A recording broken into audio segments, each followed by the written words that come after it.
inappropriate at the wrong time, and I have to go and use a different recording. So I'm just letting you know that we're going to be live on YouTube in a second ahead of when we let the Zoom audience in. Okay, I'll just get some water quickly.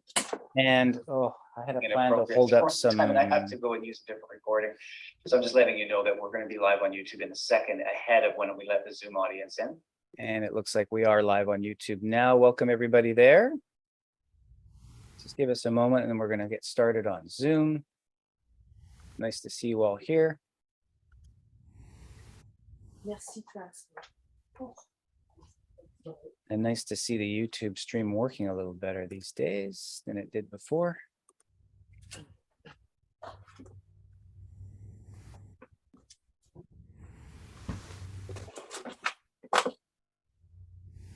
Start.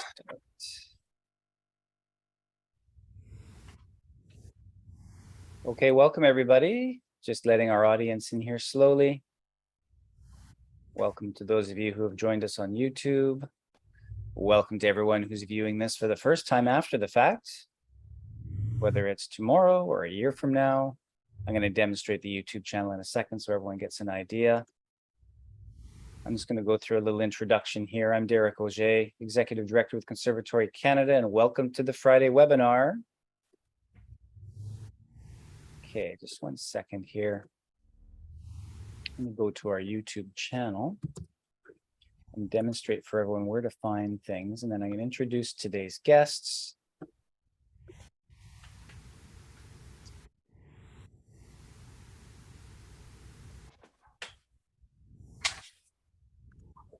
Okay.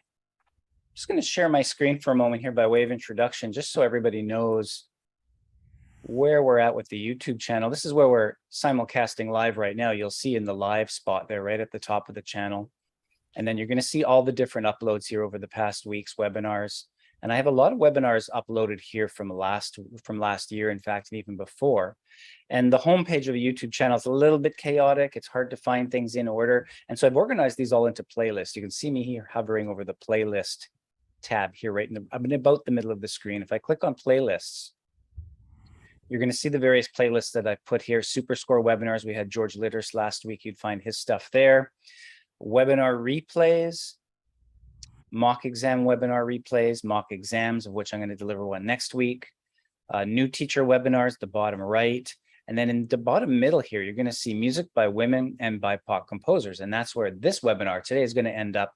And when you view on that full playlist, you'll see here we have already 4 things there. 3 of the webinars that Eleanor and Cecile, today's guests, gave last year. And then a presentation that Cecile gave at maybe it was the 2020 or no 2021 CFTMTA convention. That was an online convention, and you'll see that living there as well. So I just want to show you where all of that stuff lives on the YouTube channel. You can also join us there live. Anyone that signs up for these webinars on Zoom, like some of you have here today, can ask questions of us live, which is really exciting. We love to have you here so that you can do that. But the replays no longer get sent out by links. The replays just simply live on the YouTube channel. So we appreciate those of you that are here live. We appreciate those that are joining us at some point in the future. And I'll just give a little bit of I've got a little bit better feel now for the schedule of what we're going to do in terms of Friday webinars. Next Friday, you'll have me there.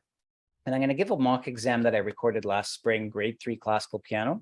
And we're going to walk through that whole thing. Those of you that join me live, you'll be able to get a marking grid and a marking form to mark along with me as we did last year. Those of you that are familiar with that format. Partway through my introduction, we pause. I give you a link to watch the mock exam on YouTube. We'll all watch it separately. And then after the 20 minutes or so, we'll come back and you'll join me for about 40 minutes. I'll give you step by step on how this would be assessed. We can compare marks. You can ask questions and that kind of thing. And then those replays will live on the YouTube channel as well. So that's next Friday. The following Friday, which is October 21st, we're going to have Rebecca Featherstone back, CEO of the Musicology app.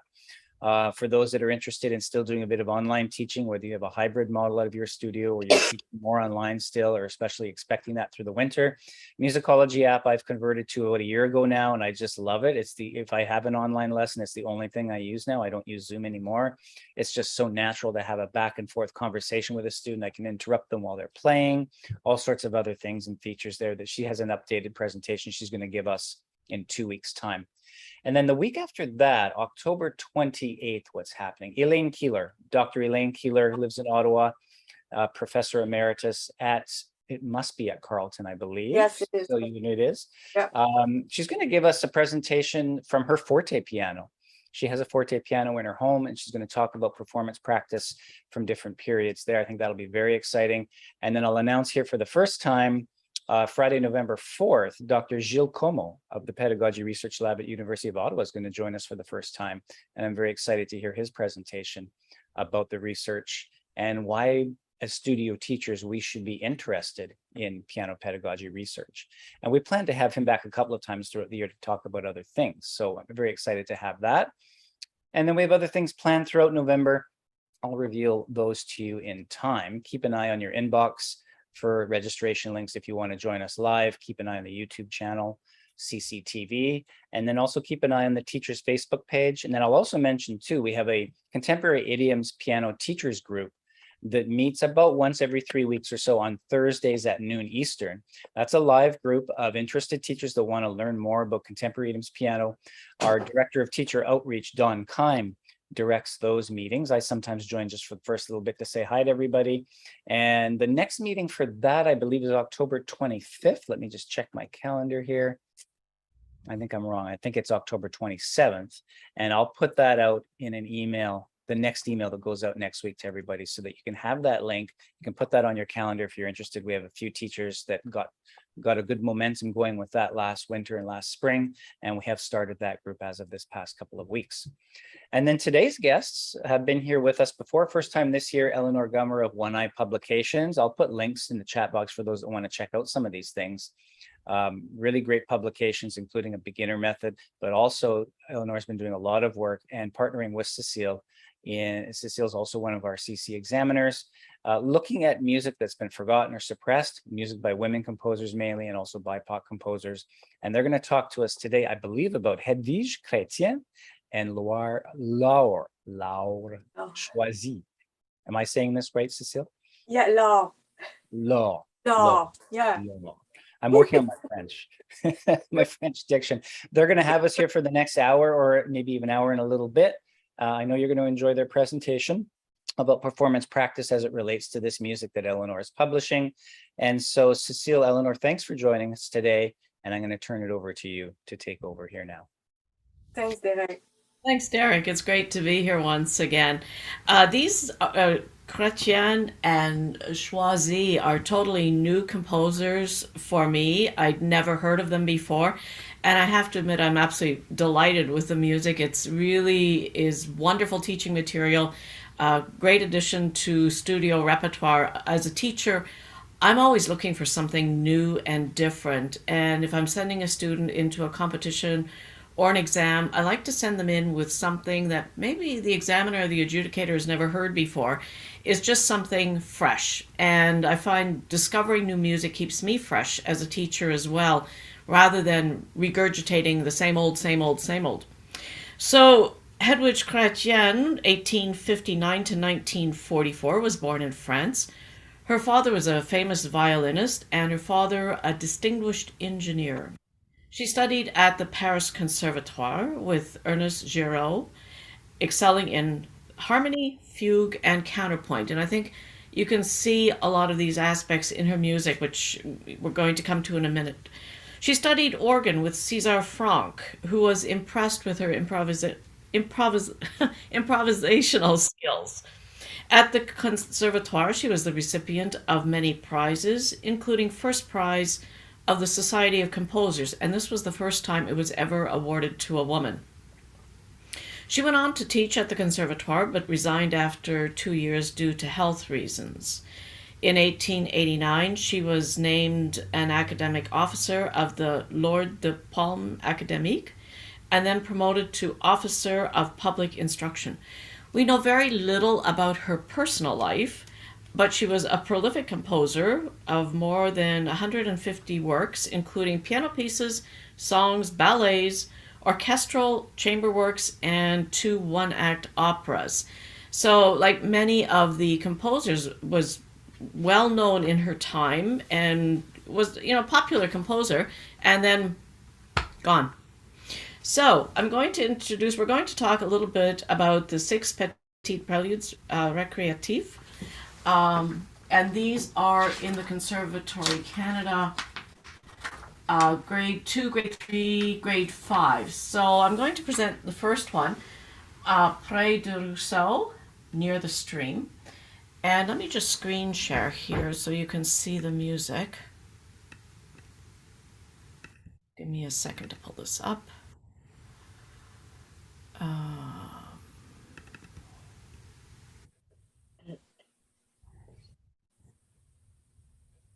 It must be Friday. It's taking its time to load. There we go.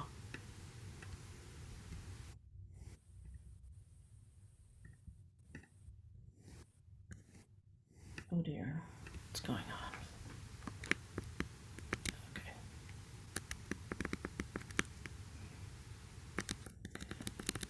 Okay. There we go. Okay. So this is the prelude. Just enlarge that.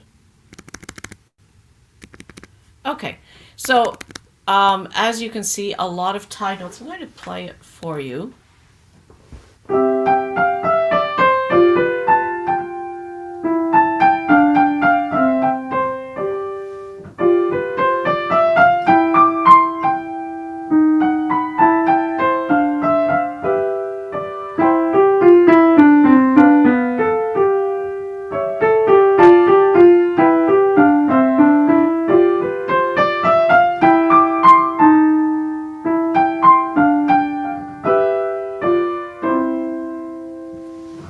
So we have a tremendous number of tied notes, and melody begins in the right hand, and then in line 3 moves into the left hand. So from a pedagogical point of view, voicing, projecting that left hand melody in line 3, and then it returns back to the right hand for the final line. All those tied notes really create the beautiful harmonies that you hear in this piece. So fingering, of course, is of utmost importance to maintain the tied notes. And just interesting harmonies in line 2. Oh, sorry.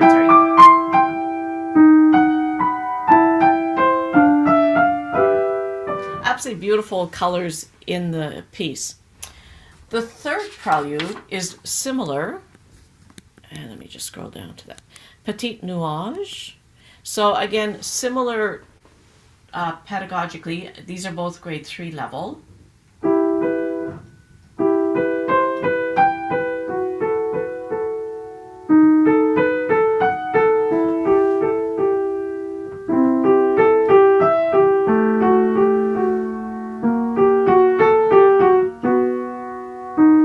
And the left hand now has the melody.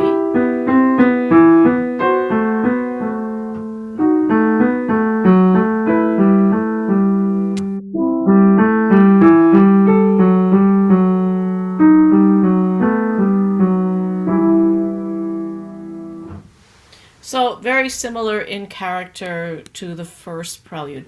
Cecile, do you want to say something about the second prelude? About the Bébé Standard? Yeah. So the second one is slightly easier. It's put at the Conservatory Canada level 2, and it's a lullaby. Basically, Bébé Standard, a baby is falling asleep. So again, it's very descriptive, very lyrical, beautiful singing tone. So I'm going to play it.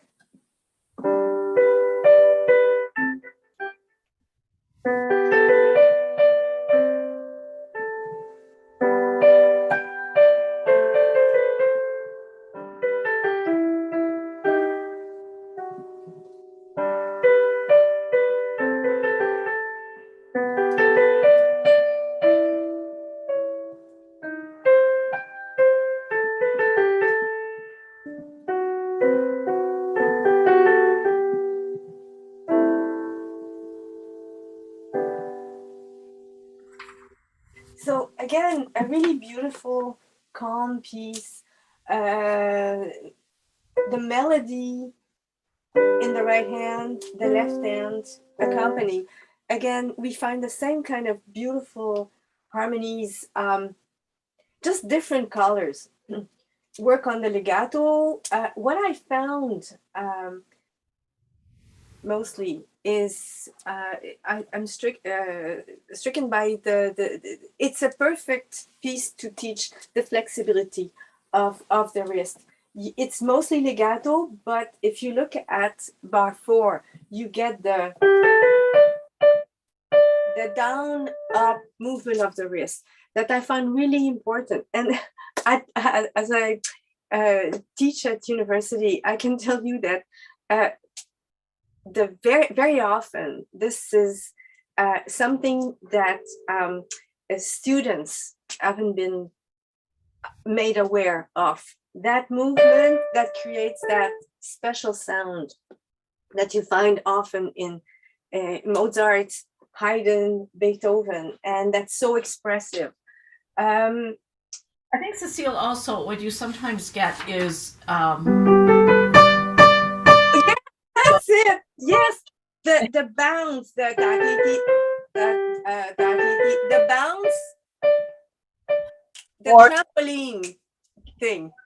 The Yeah, flat, straight, what I that's call it. Yes. body. And with those pieces, it's really easy to teach, to tell them about the different kind of sounds. The up, strong beats, weak beats, like you have 3 Ds there, but they're not created equal. And yeah, the meaning is different. So light and then down, up. So you get that lively staccato sound and the expressivity. Also, it's the phrasing. You have 8-bar phrase, 4 + 4. Question, answer. The articulations, again, like we were saying, the articulations are important. Another thing with those pieces, I find that they're very comfortable. Like this one, for example, you hear in the middle register from this G to this G. There's not much déplacement. You don't have to move too much. Like I said, it's very, very comfortable. Absolutely. And I think at this grade level, this is really where it's important to start teaching expressiveness with a student. Yeah. And it's very easy to be expressive with these pieces. They fall beautifully under the hands. They don't have to do any weird gymnastics at the piano. That's it. Yeah, they just fit beautifully under the hands. And at one point, the second line, bar 7 and 8, the second figure turns over the thumb. So they have some new things for the student, but there's nothing too challenging. You know, they're just fun to do. Right. So if we go on to number 4, this one is a very different character. Cecile, do you want to talk about this one? Yeah, it's Pierrot sautés. So I think in English you would say Pierrot is hopping. So it's a very happy piece, full of staccato, descriptive. And again, I think that's important in those pieces. It makes it easy for the child to create a picture, to describe something. There's a clear image that will come easily to them. So it goes.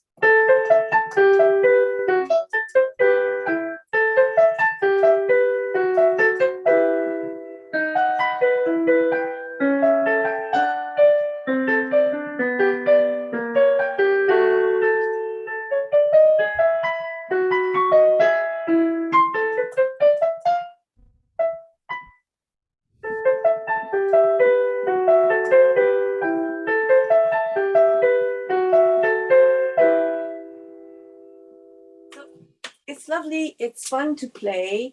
It's happy. Both hands, again, comfortable.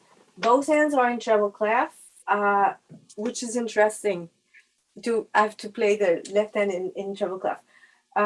Middle register, staccato, legato, contrasts in dynamics. And it's fun to work on the staccato touch, the lightness of it. I notice both Chrétien and Choisy are very detailed in the articulation. A lot of details on staccato slurs, tenuto marks. So it makes it fairly easy to teach. It's like bar talk. Basically, you do everything that the composer says on the page. Yes, and they see that how it serves the expressivity of Absolutely. piece. You know, you talk articulations, but they see clearly that how they describe the scene better. Why is it staccato there? You know, Yeah. easy. I'm just looking. Okay. All right, and let's go on to the next one. This is again similar in style to number 1 and 3 Grays.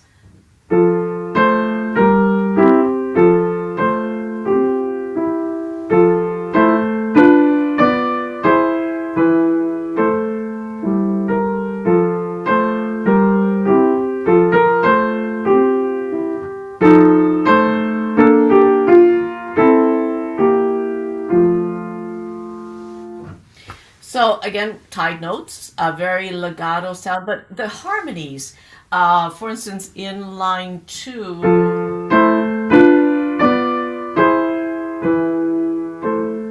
into A minor from F major, and then in the last line, absolutely charming. So very, very appealing, falls nicely under the hand. A great way to teach legato tone, and again, being expressive. All right, and then there's one more piece in this collection, and this one is level 6. So the one I just played is a level 3. Parlons Basse is level 6. So Parlons Bas, I would describe it, I would translate it by whispering. A need to speak very, very softly. And to me, it's slightly different from the others in the sense that, yes, it's still storytelling, but it's more personal, it's more intimate. And, you know, the student can wonder, like, why do we have to whisper? What are we talking about? What is happening? So it gives them the possibility of inventing their own stories and to express themselves on a more personal level. When I was playing that 2 days ago, I suddenly thought, my God, this is Chopin for preteens. You know how we when we have students coming to, you know, 14 years old, 15 years old, like Chopin is a must. They discover Chopin and it's very important. This is, to me, a substitute for younger kids. So it goes.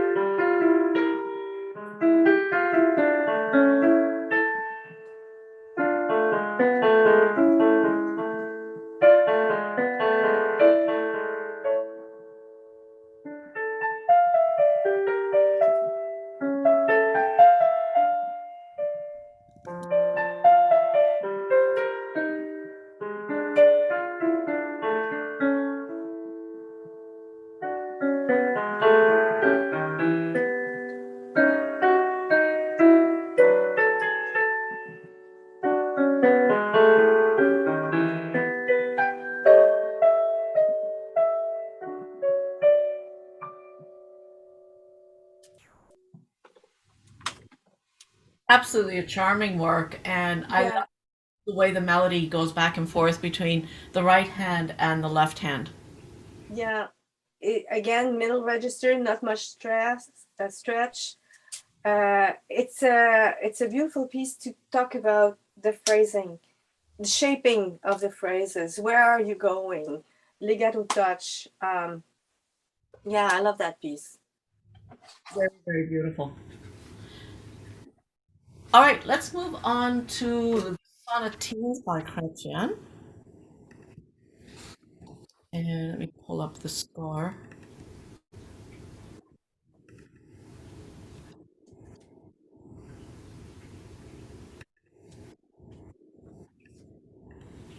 So these were originally published in 1921, and there are three sonatines, and they all have, just let me get this screen shared. There we go. Okay, there's number one, the Pastorelle.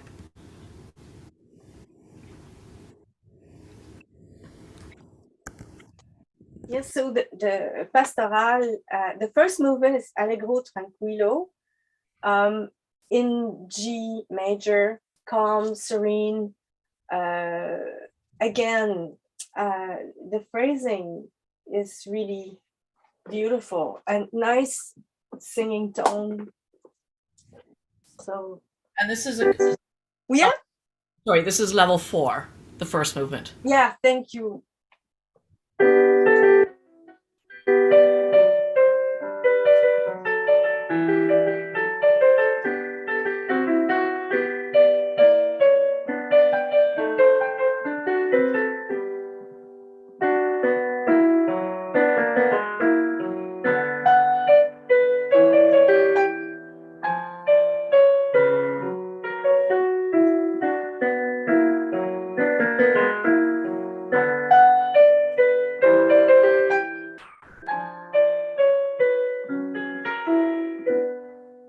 And then it starts again.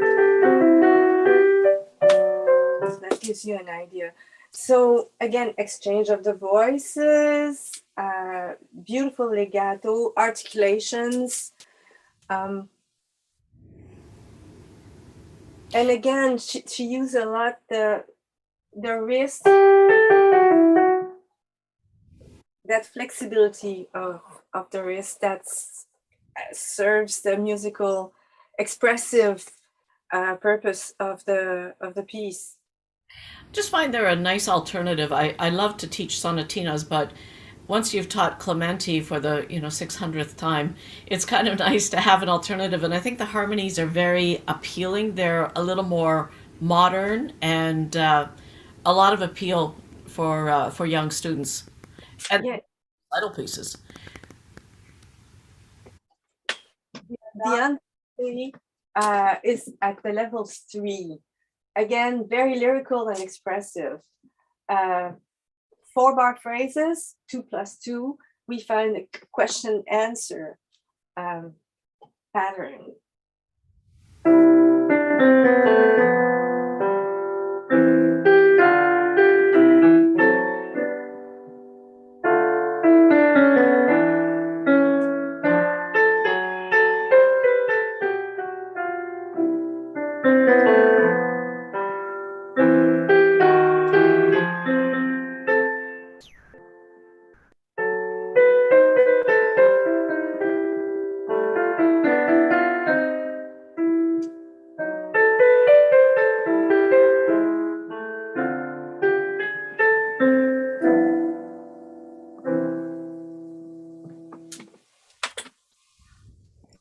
Really lovely movement.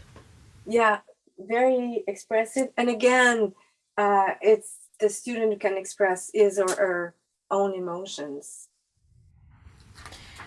All right, and then just very briefly, the third movement is a scherzo. Again, a lot of detail in the articulation, very different character. This is also level 4. Yeah.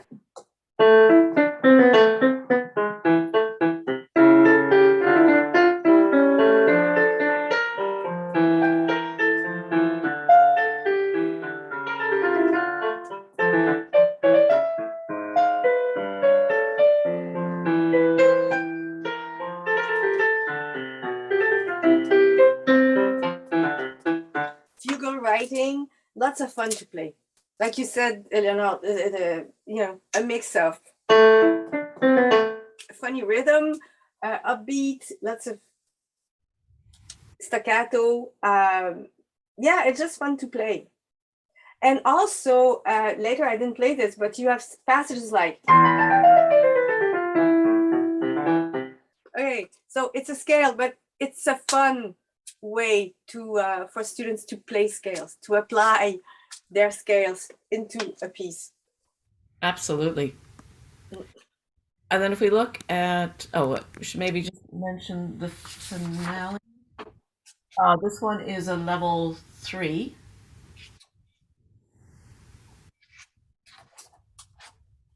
You're talking about which one? Finale sonata. The third. Sorry, I lost you there. You're talking about the finale? Yeah, yes. Oh, okay. So the finale, it's.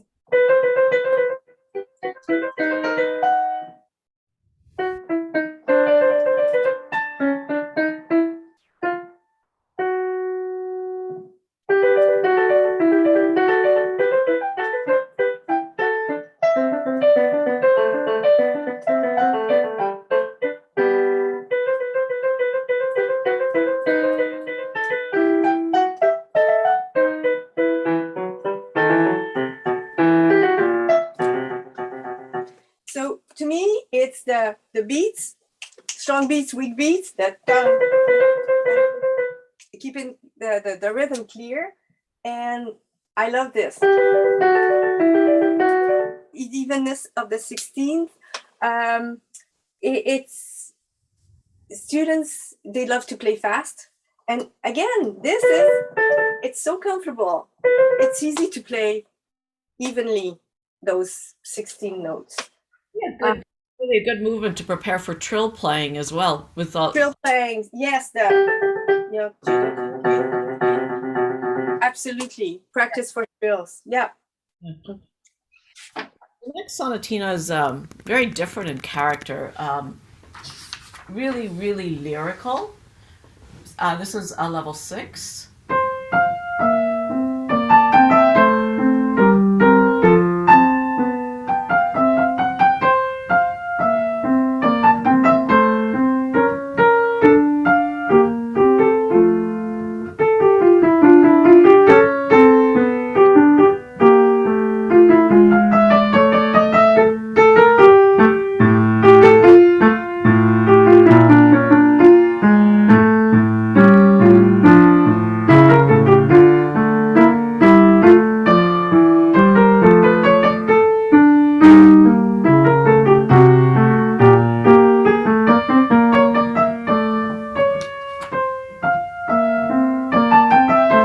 So on. A lot of interesting detail here. I love in the end of line 2 where the left hand has a chromatic descent. So we have.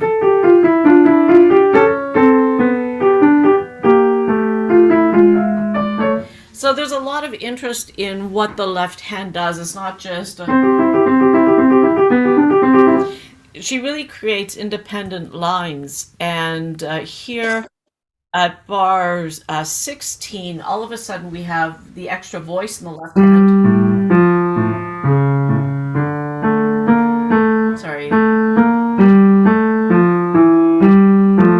So a lot of detail in the writing and technical challenges, but not insanely difficult. On the next page, so the original theme comes back.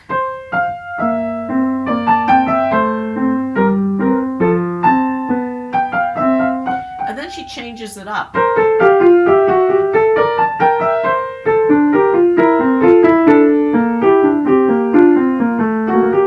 Sorry.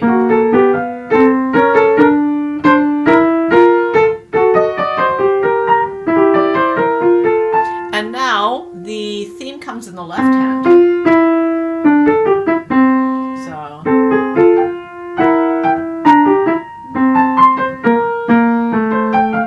And so on. So really some part playing happening there as well, just to make it interesting. Some interesting harmonies as we come to the end.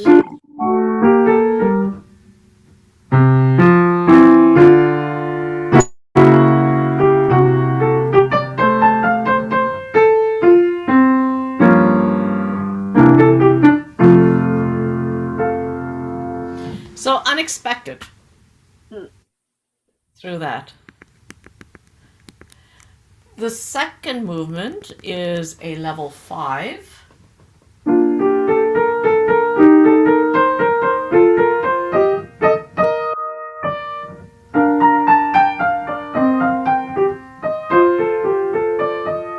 So very, very lyrical, again, in style, they're in character.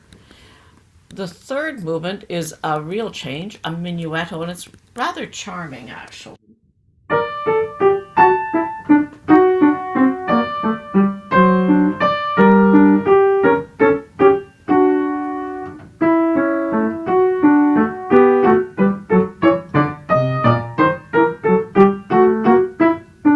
So very different in character again.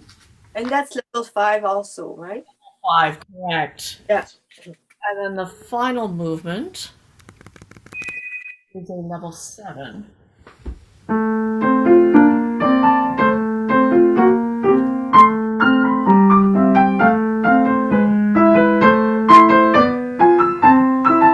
And so on. So again, lot of detail in the articulation. So these 3-note, 2-note slurs.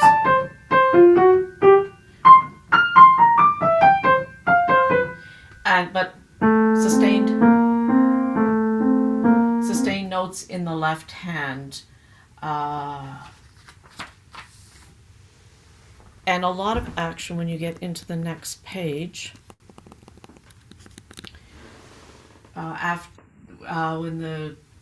In bar 23.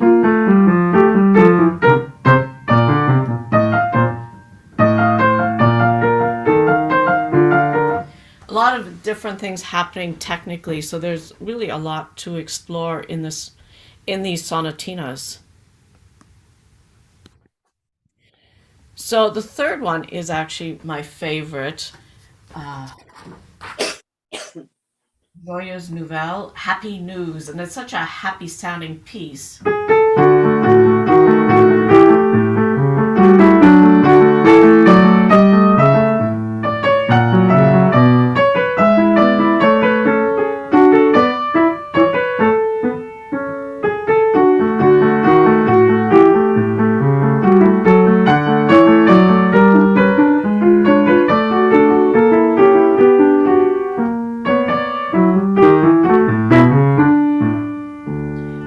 She goes into A major.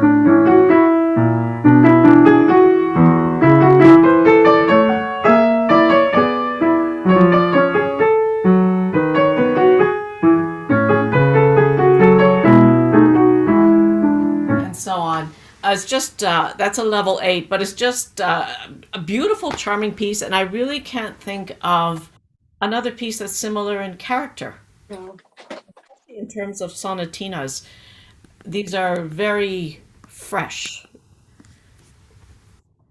The second movement is an andante espressivo, and it's a grade 7.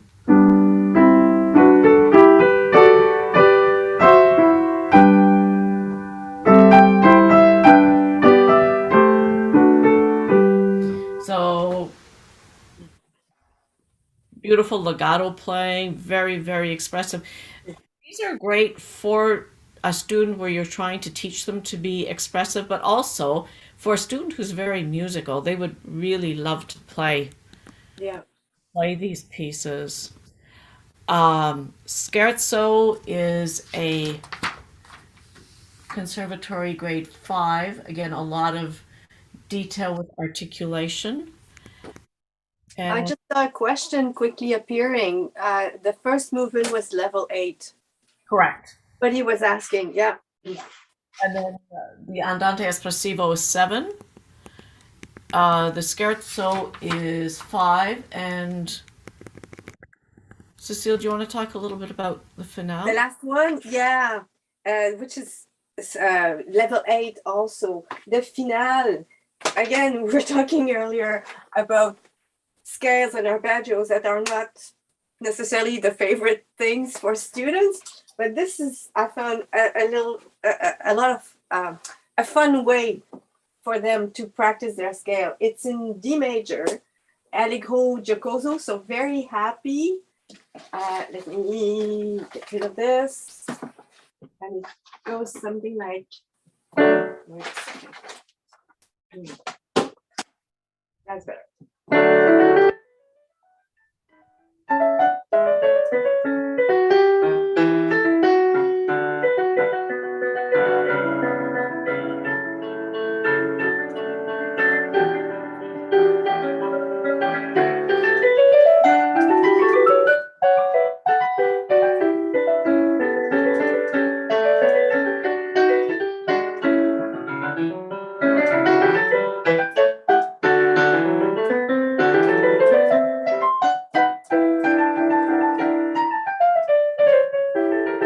So you see how it goes. And so it's full of scales, but you can see why they're there. They have a role to play. And again,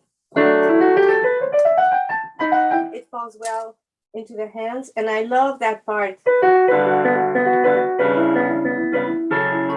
The harmonies I find are just beautiful.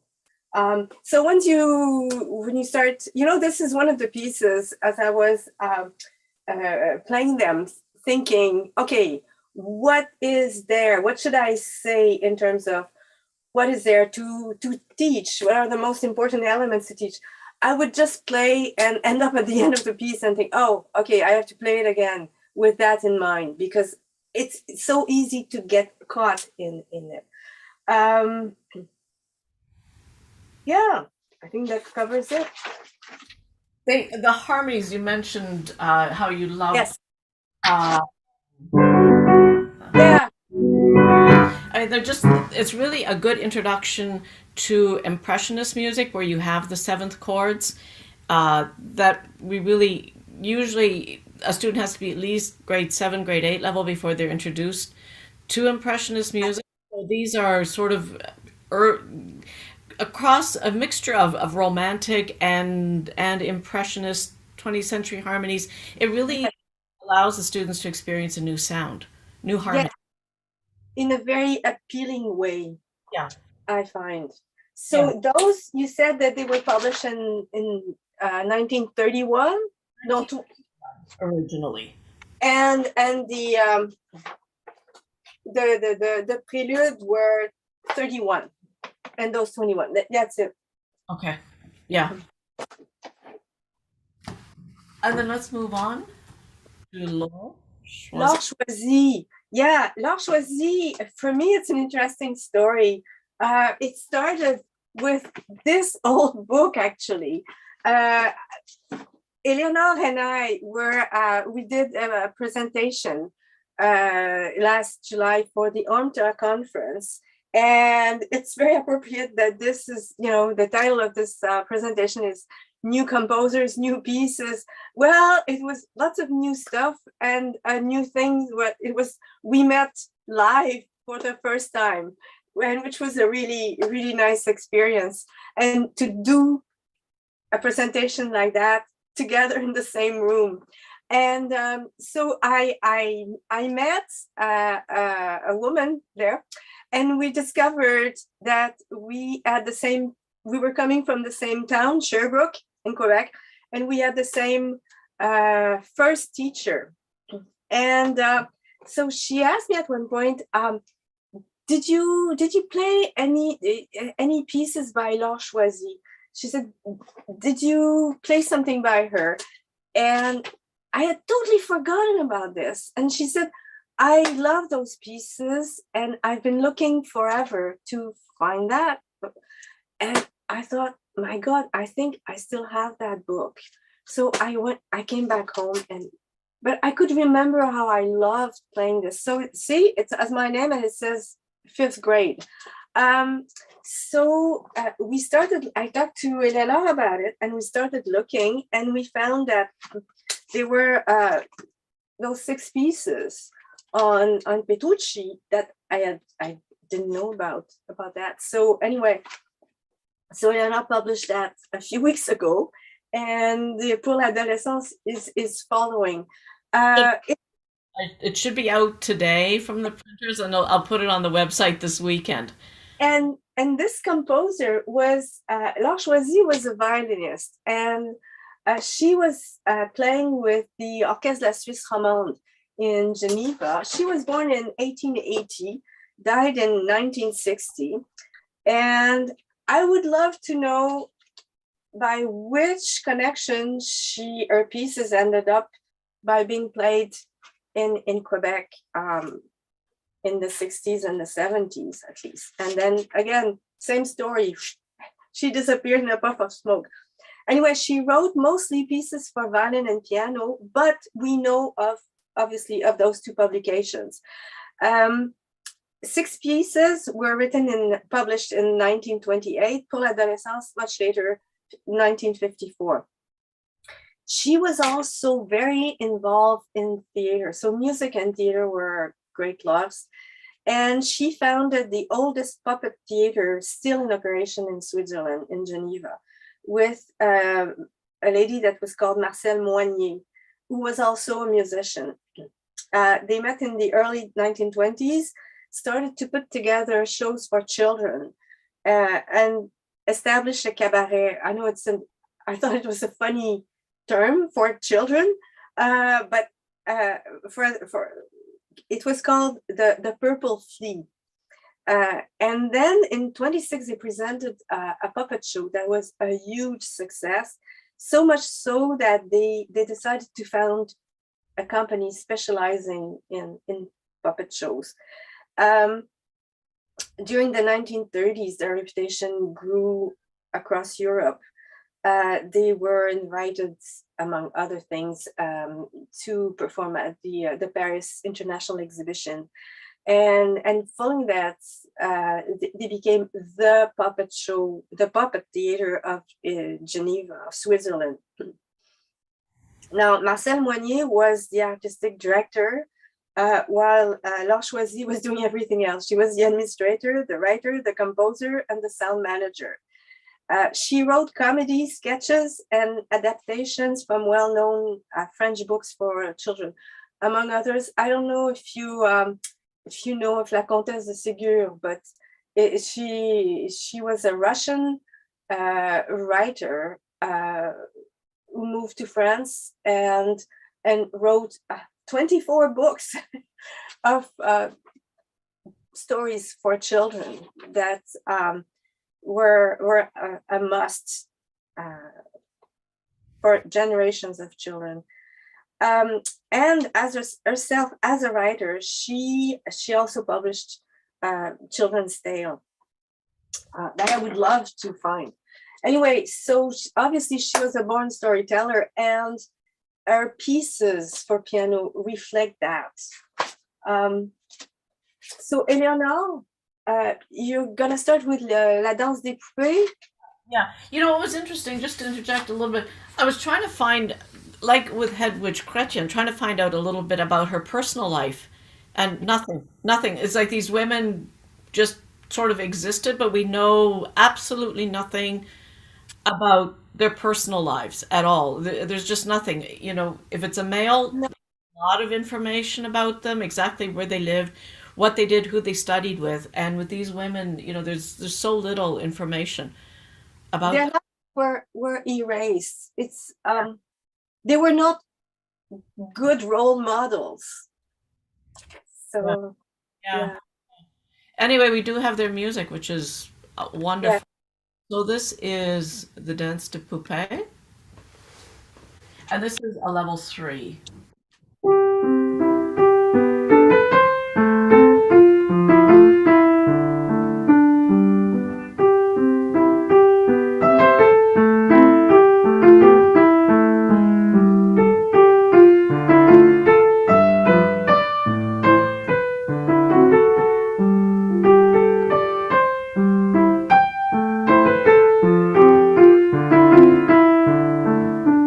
And so on. So really, to me, one of the biggest teaching points of this one is these two note slurs in the left hand.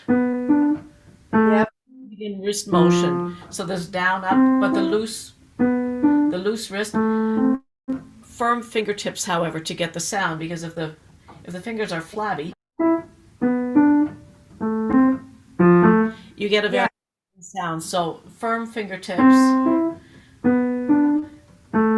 And I usually tell the students to slightly point the thumb just to keep the control. If the thumb is flat, we end up with the accent on the third beat. So the thumb slightly pointed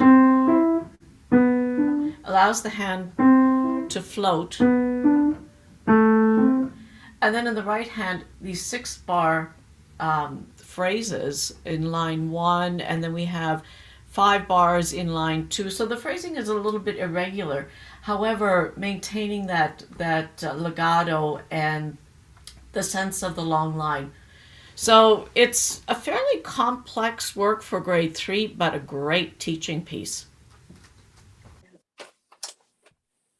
All right, and then the second one.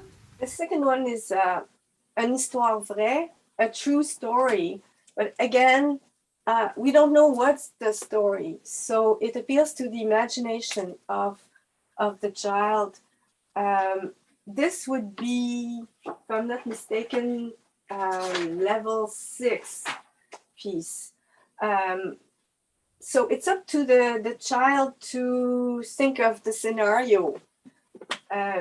Again, very lyrical, very expressive, and really interesting harmonies.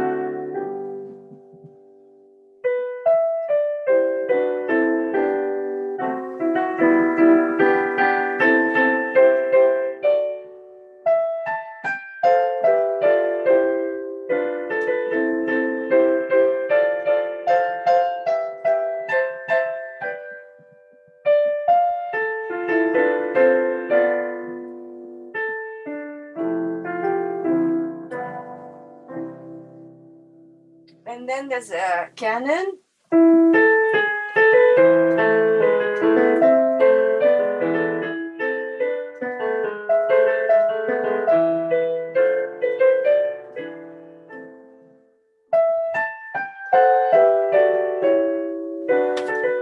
So technically, you have the consecutive thirds that would need some work, and the division, right hand playing the melody,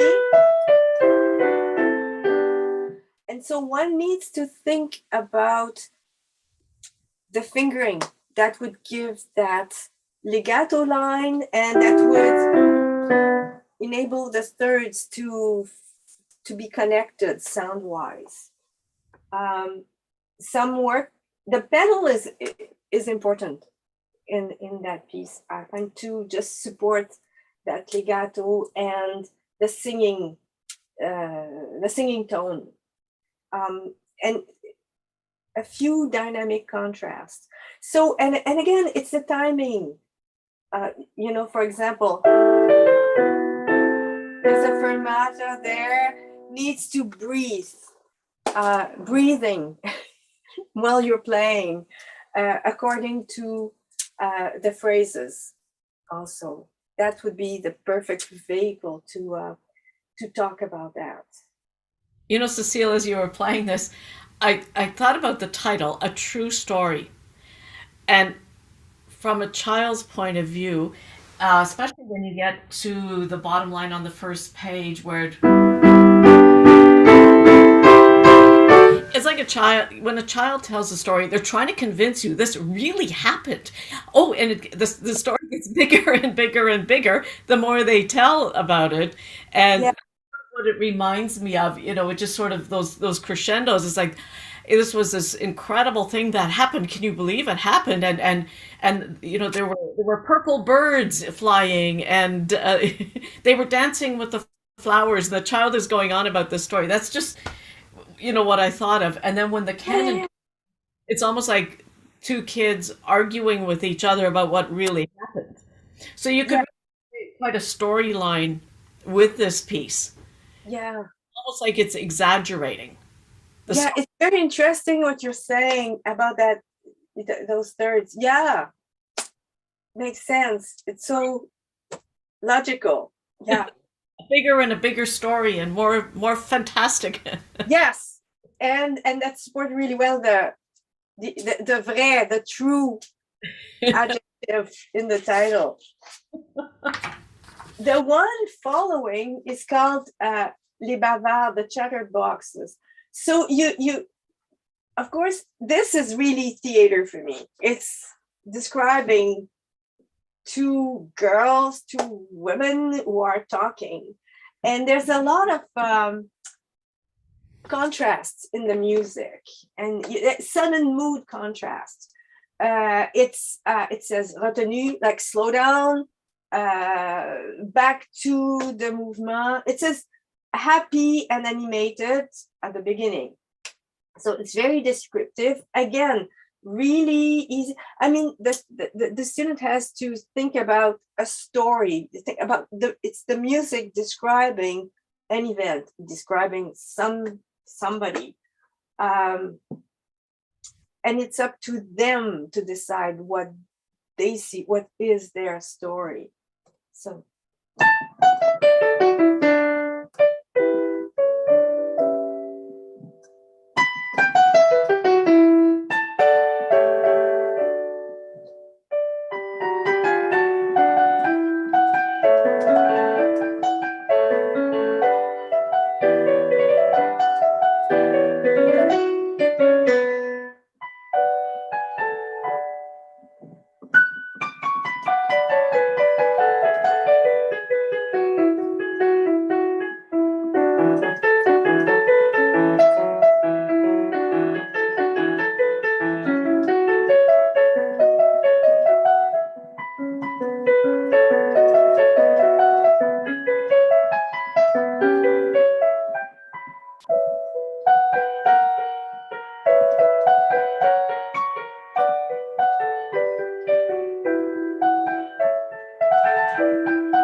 see what I mean? Lots of changes of mood and of tempi, and so this is something that's fun, but you need to prepare, to know what you're doing.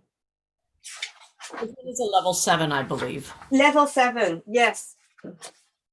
All right, and then the next one, and we just pull this one up. En rêvant, right?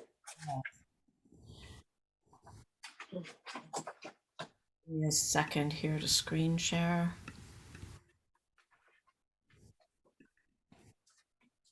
All right, this is one of my personal favorites. This is a level 8, and really a student who's expressive.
continues in A major. We start in A minor, but it just has beautiful, beautiful harmonies in it. I love the bottom of that first page. Sorry.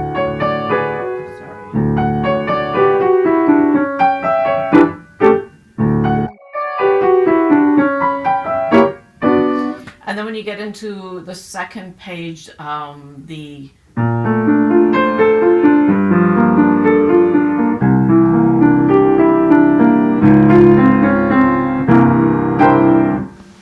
I think a teenage student would absolutely adore playing this piece.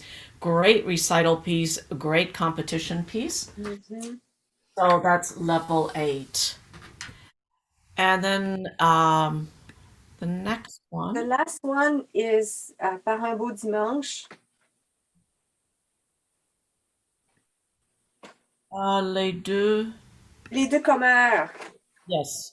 Yeah. Okay, so the two gossips. This is certainly gossip. All right. So we have the two people chatting.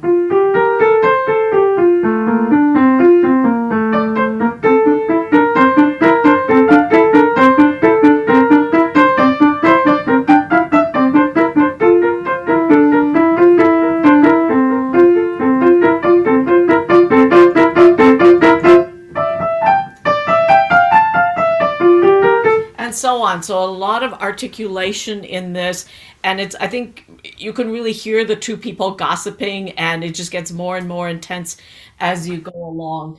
This is a level 7, so very lively piece.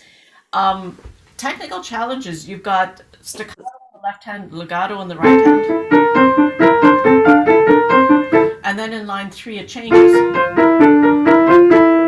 where you immediately have to switch. So an exercise I often have students do at a much lower level,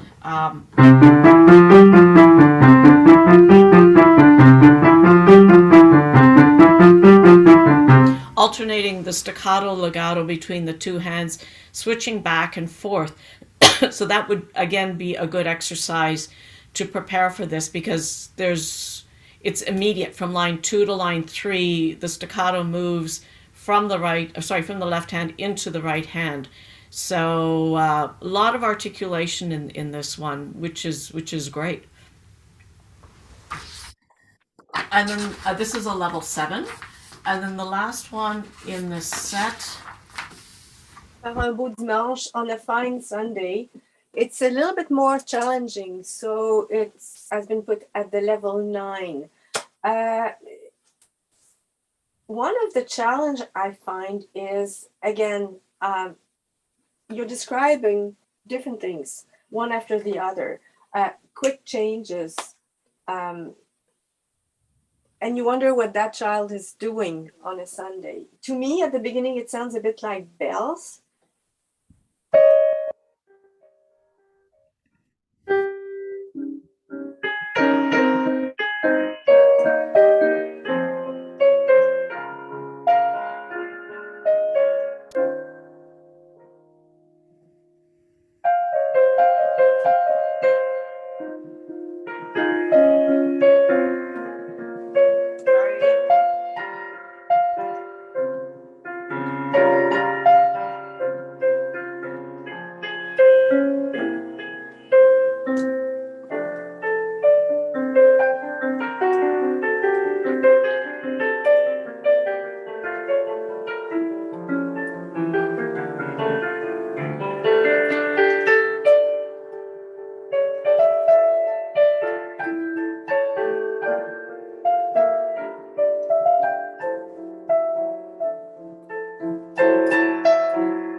See what I mean? Lots of contrast, very lyrical, change of sonority. It's all about sonorities. And I find that really interesting. Suddenly, the G becomes the first note of the melody after being. have to change the color there and move into le chant, the melody. That's quiet, tranquille. And I love. I see children running after butterflies, It really lends itself to storytelling again, where you Yeah. could make up a story about it to help them with the interpretation, the memory, to make it come to life. So Yes. on Sunday, so as you mentioned, perhaps the bells at first, and a walk in the park, then maybe playing with the two note slurs, playing baseball or soccer in the park, what children typically do on a Sunday, and everybody's different, has different experiences. So there could be a family dinner in there somewhere. So, it really lends itself to storytelling. That's it. And it lends itself, because of the storytelling, it lends itself really easily into talking about sonorities to express that story, articulation, staccato, change of colors. What's nice about this collection is the grade levels are so varied. I mean, the earliest is grade 3, but then the others are 6, 7, 8, and 9. So it's really, when I'm looking for music, for a student, if they want them to purchase a book, it's something they can use for several grades. That they're not buying it because of one piece. That there are other pieces in the book they can use. So you can tell these ladies were teachers. Yes. Because these are definitely teaching pieces. Yeah. All right, and then the next collection. Pour l'adolescence. Yes, so we have a set of 5 pieces here. And the first one is a minuet. And let me just pull this up.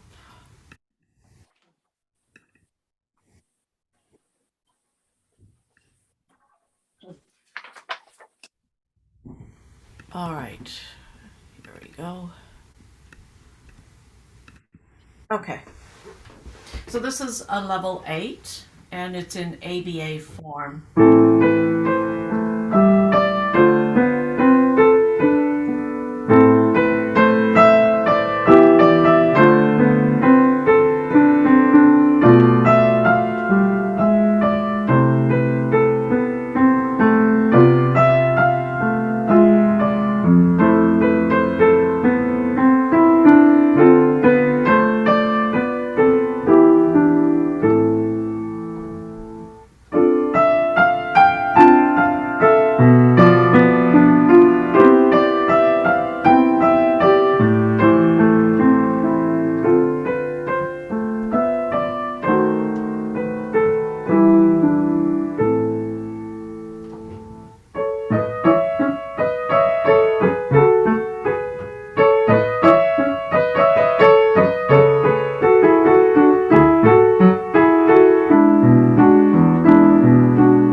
So on. So a lot going on in this piece.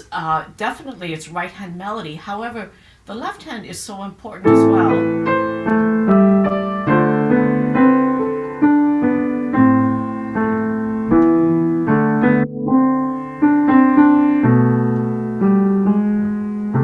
So it's a beautiful line. It's a beautiful line, and really, if you were to play this in a competition, you're looking for that shaping of the left hand as well. It's not just right hand melody. That left hand tenor line adds so much to it, and then the un peu plus vite. I just love these harmonies. It just is such a delightful change of color through there. So again, fabulous harmonies, and then the original theme comes back. It's a beautiful piece. Beautiful piece. So that's level 8. And then the next. Les petites vieilles. How would you translate that? The old ladies, the 2 old women. In French, it has a comical side to it. It's nearly the caricature, like the two old guys in the Muppet Show. You know what I mean? So that would be level 6. This was the piece that I was playing when I was 10 years old that made me discover L'Anchoisie and got that book that I never got rid of, that I kept with me. So staccato, legato, part dancing, part singing. It's a happy piece. Fun to play, lyrical, very colorful.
I like the changes of tempo, moderate, slowing down, back to tempo, and then this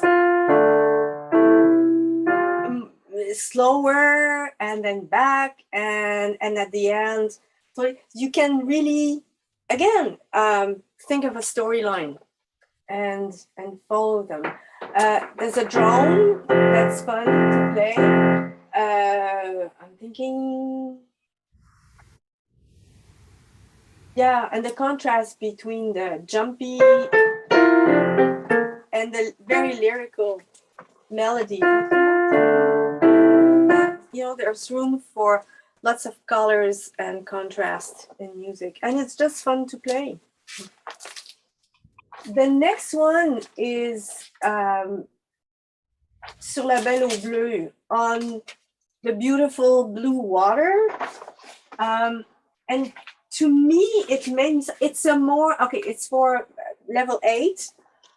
To me, it makes me think of Mendelssohn, the Venetian gondola. The same rocking,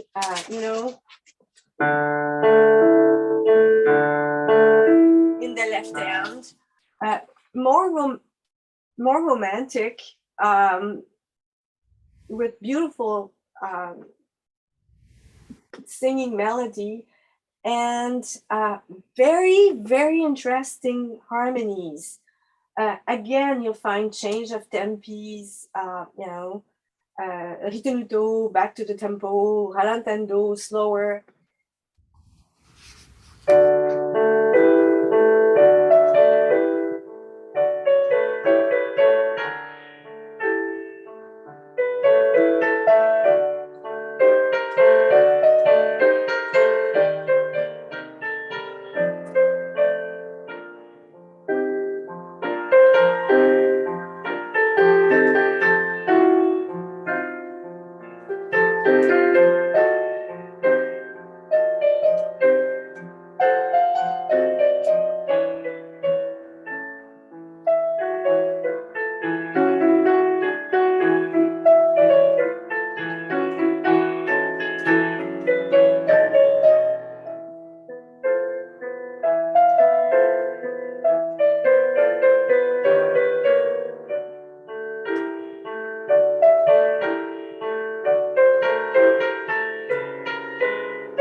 I just find the harmonies really, really interesting. Congratulations, two new keys in this one. She's constantly changing keys. Just when you think you're in D major, then all of a sudden, oh, there we go into B flat major. Great Yeah, piece for student doing analysis. yeah, it's very surprising, and also a great piece for, you know, you have a crescendo build up and then whoop, back to piano, sudden dynamic changes, getting softer. And then the next piece, Au jardin, l'enfant s'est endormi. All right, let me just pull up that one. Au jardin, here it is.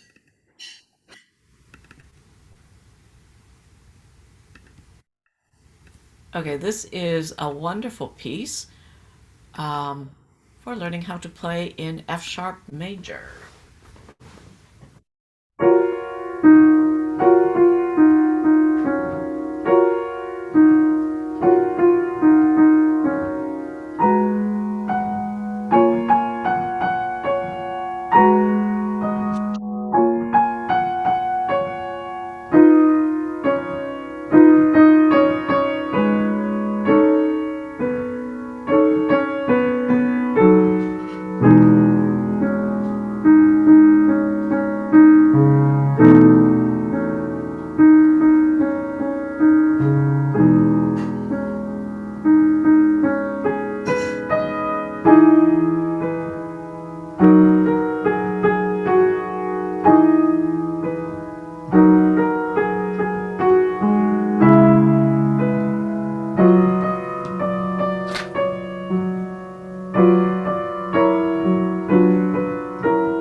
And now we go into D major, and this is just a charming.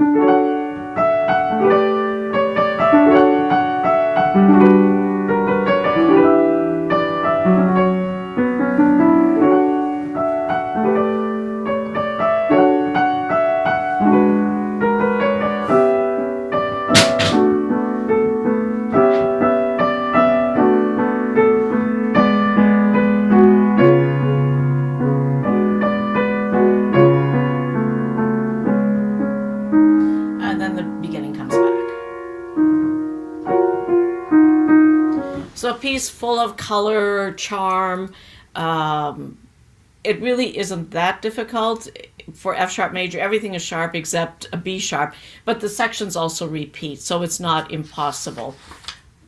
But again, lovely, really a lovely piece, a beautiful set of music. So I want to thank Cecile for bringing Laura Schwazi to my attention. I certainly had never heard of her, and this was all a result of the conference in Yeah, why we got talking. we have to thank Danielle also, who brought her back to my mind, and I just happened to have the book, and so I had just moved, so it was easy to find. I knew it was there. So the last one is En dansant la ronde, also at level 8. This, I mean, the technical challenges are really, really clear. It's double thirds.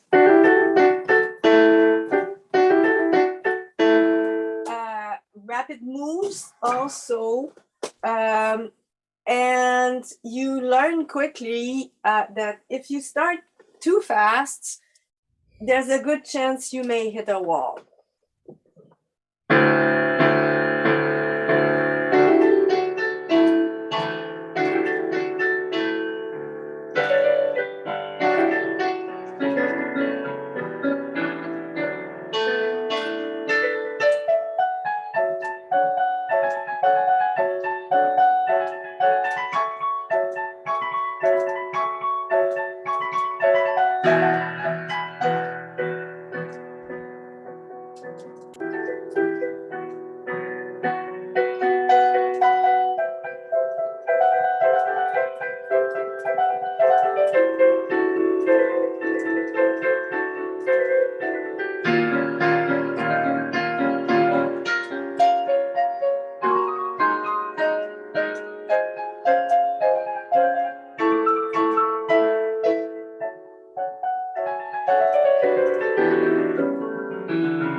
So you see how it goes. It's lots of fun to play, very lively, bouncy. The that's it. Rebondissement, you know, not falling in the keys because that makes the double thirds impossible. Light touch, firm fingers, and then learning the moves, the distances from point A to point B. Yeah, that's what I see in that piece. Be a great recital piece. Great recital piece, great pieces for festivals or and once you know it, it's, I'm gonna say that it's so much fun. You get so involved in it that it's a great piece for I'm thinking students who are anxiety prone, you know, performance anxiety, because they get into the character of the piece from the start with us. They have to give lots of sound and be bouncy, so you get into the piece quickly with that. It's a kind of writing, you know. You know, as a child, I was competing in a festival in southern Manitoba, and there were 3 towns, and you had to win your class. And then if you won your class, you went on to a semifinal, a group of other classes, and then the winner of that got to play in the finals against the winner of the other 2 towns. So I made it to the finals, and I still remember it was Footloose by Mary Gardner. Oh.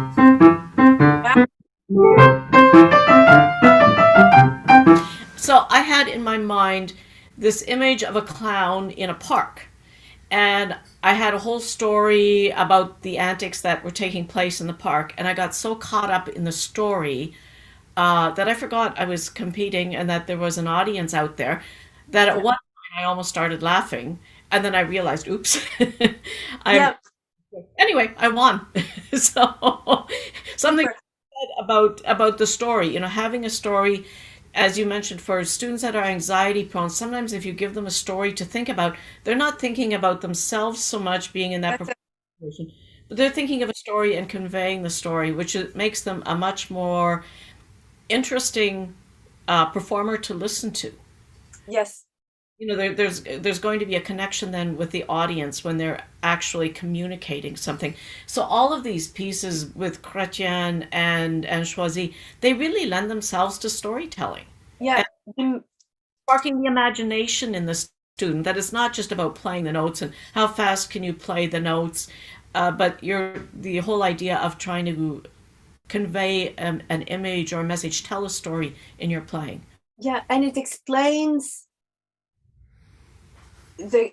all the technical elements, get the meaningfulness of those double thirds, because they make the link with what they are expressing through those things. Exactly. Making the connection between the technical side of piano play and the musical side of what we're doing. You know, that one serves the other, to illustrate better, to tell the story better. Exactly. And they get that. Yeah. So thank you very much for giving us the opportunity.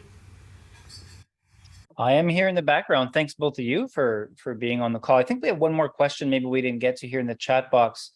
Cindy's asking who wrote the Minuet et un enfant that Eleanor played earlier. That's by Choisy. By Choisy. That's the first piece of the set pour l'adolescence. And that'll be on the website. It's just coming. I'm hoping to pick it up from the printers today. It'll be on the website this weekend. I think I already saw that on the website. I just put a link there to everyone. No? I saw the one that's on the website right now is this one. Right. Yeah. So the new one will be on the website this weekend. Yeah. Okay, good. I just want to hold up everyone too. You know, Eleanor's got the women composers here in 3 volumes that came out last year. And then 2 books by Chrétien. Those are the ones we talked about today. Mhm. Keyboard Sonatas by Women in the Classical Era. This is a really great book I read through back in the summer. Now, And there's a link. One of the pieces, one of the sonatas is by Cecile Burney, and they're on the One Eye Publications website on the resources page. There's an article about the sonata. It was published in the Burney newsletter by McGill University. awesome. So she's a fascinating composer, very famous family. Her grandfather was a musicologist. He was granted an honorary doctorate by Oxford. Her aunt was a famous novelist. Her uncle sailed with Captain Cook in the South Seas. Her parents were both musicians, and she died at a fairly young age. She was in her early 30s, and that sonata is the only piece that I found, other than I found a work for piano and voice in the St. Andrew's Library in Scotland. Hmm. I had to pay to have Awesome. it so I could have a look at it. Now, the sonata is Opus 2. Where's Opus 1? So we don't, again, very little about her life, virtually nothing about her life. In fact, the Burney Center at McGill University didn't even realize that she wrote anything. That's what I was going to say. They had no idea she had written And uh, this uh, any music. the center that focuses on the Burney family. That's amazing. So it was really hard. There's so many of these women that have these well, they produce beautiful music, but who are they? We don't know. Yeah. Yeah. Well, you're certainly bringing them to life through these webinars. So we really appreciate this. Just such a great repertoire session. One other book here. You're going to maybe get to this in November. Yeah. Okay. And I think I misspoke earlier. Just to clarify if I did, I'm not sure, but November 4th is when Eleanor and Cecile are coming back. Dr. Como won't be till November 11th. So I may have misspoke earlier. So I just wanted to clarify that. And then just say that additions to the classical piano syllabus, like we did last year, we are about to add a whole bunch of other new tunes and other pieces by women and BIPOC composers to the classical piano syllabus lists. And everyone should see those on our website in the documents, the syllabus documents there, probably by the time your next webinar comes up at the beginning of November. Any idea, YouTube, because I know you've worked on that for us, any idea how many pieces we are updating or adding to the lists this time around? I don't. I didn't. I didn't count them. I was just going through the. Yeah. 100. It's at least 100. Yeah. Oh yeah, at least. At Several. least. Yeah. Yeah. So we can look forward to that coming up in the next few weeks. We're just waiting for someone to put those into the files for us. Again, thanks to both of you. We're pretty much at the bottom of the hour here, an hour and a half. It's wonderful, these sessions that you're able to give to us. And we look forward to the one coming up in 4 weeks' time, November 4th. Thanks to everybody for joining. Spread the word. This lives on the YouTube channel under Women or Music by Women Composers, that playlist. And we look forward to seeing you again soon. Everyone, have a great Thanksgiving. Hope you all have a long weekend planned and hope the Yes. weather is somewhat decent in your region of Canada, wherever you are or further beyond. And we'll see you next Friday. Bye, everybody. Bye. Okay.